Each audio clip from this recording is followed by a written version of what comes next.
Hello friends and dear students, welcome back to my YouTube channel SS Pediatrics।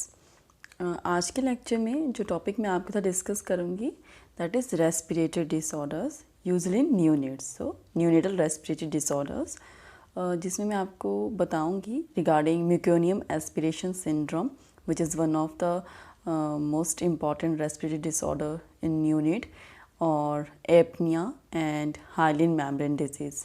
Hyaline membrane disease, apnea, meconium aspiration syndrome, ये जो हैं ये हमारे पास कुछ common neonatal respiratory disorders हैं। So today I will discuss with you regarding this all. So let's start with the topic neonatal respiratory disorders. Start with the topic. Common neonatal respiratory disorders are respiratory distress syndrome, जिसे हम hyaline membrane disease भी कहते हैं, and transient tachypneic of the newborn, meconium aspiration syndrome and apnea. So first हम discuss करेंगे respiratory distress syndrome, that is Hailey membrane disease.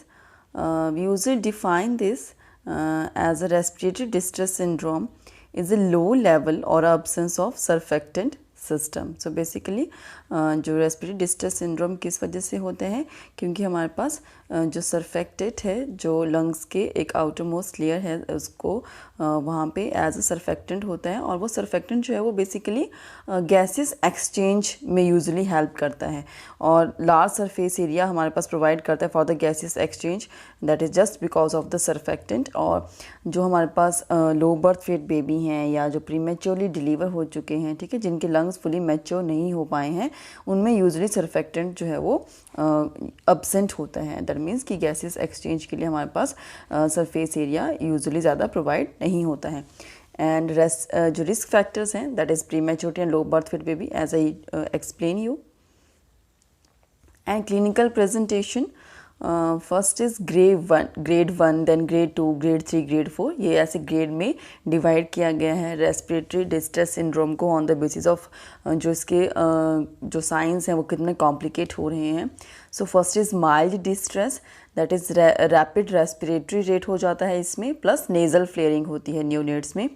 Then grade 2, इसमें इसे हम मॉडरेट डिस्ट्रेस कहते हैं। यहाँ पे ग्रेड 1 के जो साइन एंड सिम्टम्स हैं वो प्रेजेंट होंगे, that is rapid respiratory rate and nasal flaring plus intercostal and substernal retraction के साथ होगा grade 2। Then grade 3 severe distress, यहाँ पे ग्रेड 1, ग्रेड 2 के सिम्टम्स होंगे plus expiratory grunting. Then grade 4 advance distress इसे हम कहेंगे, और यहाँ पे ग्रेड 1, ग्रेड 2, ग्रेड 3 के sign and symptom plus central cyanosis भी हो जाती है and disturb consciousness of the neonate.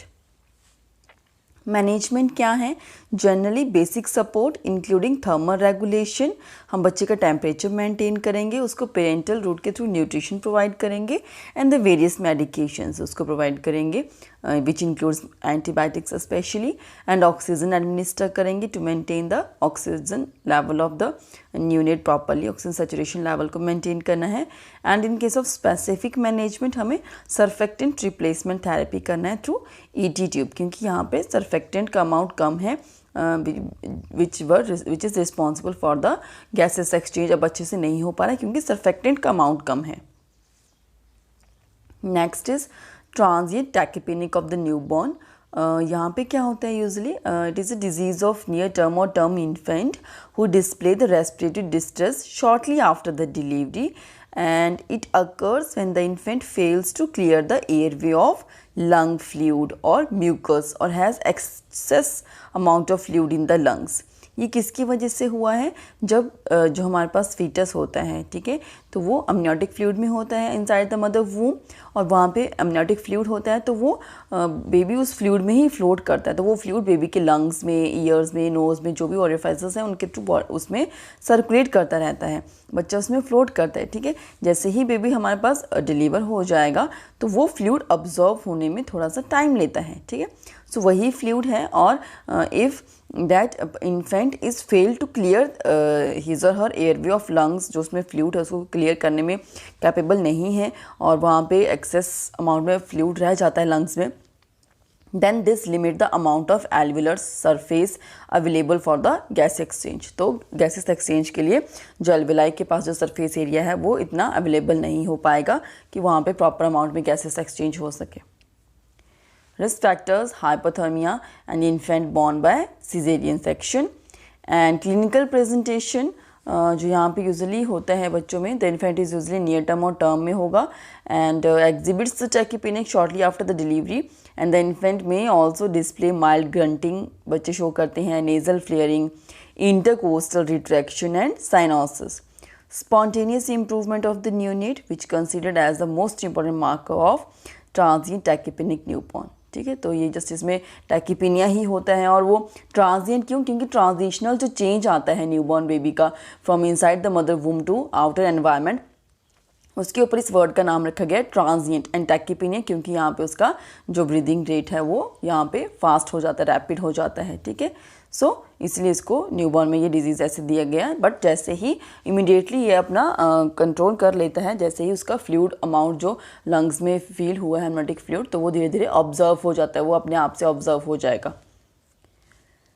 Management for this oxygenation, suctioning करेंगे अगर वो नहीं इतना जल्दी ऑब्जर्व हो पा रहा है और बच्चे को रेस्पिरेशन में प्रॉब्लम आ रही है। Fluid restriction and start feeding as tachypnea improves. Next is meconium aspiration syndrome, इसे हम मास भी कहते हैं, MAS, and it is caused by meconium aspiration by the fetus in utero और by the newborn during the delivery और the labour time. ठीक है, तो यहाँ पे बेसिकली जो फीटस है अगर इनसाइड द मदर वूम अभी डिलीवरी से पहले ही वो meconium which is the first stool of the newborn baby, तो वो इंटरनली ही उसको पास ऑन कर देता है। देन उसके बाद जब वो डिलीवर होगा थ्रू नॉर्मल वेजाइनल डिलीवरी जिस भी प्रोसेस से, तो जैसे वो अपना फर्स्ट ब्रीथ लेता है तो वहाँ पे वो इमीडिएटली, क्योंकि उस फ्लूइड में अमनियोटिक फ्लूइड के साथ तो बच्चा रहता है विच इज़ नॉर्मल, वो अपने आप से ऑब्जर्व होगा। बट अब उस अमनियोटिक फ्लूइड में क्या हो चुका है, म्यूकोनियम जो बच्चे का फर्स्ट स्टूल है वो भी एंटर हो चुका है, मिक्स हो चुका है। तो अभी वो जैसे ही ब्रीथ करेगा तो अमनियोटिक फ्लूइड तो है, बट साथ में जो उसके म्यूकोनियम के जो पार्टिकल्स हैं वो भी उसका फर्स्ट ब्रीथ के साथ अपर रेस्पिरेटरी ट्रैक से डायरेक्ट लोअर रेस्पिरेटरी ट्रैक में एंटर हो जाएंगे और जो हमारे पास एल्वियुलर जो सैक्स हैं उनको पूरा ब्लॉक कर देंगे। A sign that neonate has suffered asphyxia before or during the birth। Causes क्या है, फीटल हाइपोक्सिया, इंटरनली बच्चे को ऑक्सीजन का उसको एक lack of amount of oxygen available होता है और उसको उसका जो स्टिमुलेशन, नर्व स्टिमुलेशन हो जाता है जिसकी वजह से अपना स्फिंक्टर का कंट्रोल लूज कर देगा और स्टूल पास कर देता है। Baby born with the breech presentation. Pathophysiology, as I told you, vagal nerve stimulation होता है during the delivery process of the newborn which leads to the relaxation of the sphincter and muscle releasing of the meconium in the intrauterine life and becomes mixed with the amniotic fluid। With the first breath the baby can inhale the meconium, और वो उसका पहले तो उसका mouth तक ही होता है और जैसे ही वो फर्स्ट ब्रीथ लेगा उसका अपर से लो रेस्पिरेटरी ट्रैक में चला जाएगा और एल्वियोलाई जो सैक्स है उनको ब्लॉक कर देगा। फिर हमें एंडोट्रैकियल सक्शनिंग करना पड़ता है उसको वहाँ से रिमूव करने के लिए मेकोनियम को। Management, suctioning, as I told you, gastric lavage, immediate insertion of an AT tube and tracheal suctioning, postural drainage and chest vibration followed by frequent suctioning। Antibiotic coverage हम करेंगे ताकि बच्चे को कोई इन्फेक्शन ना हो सके।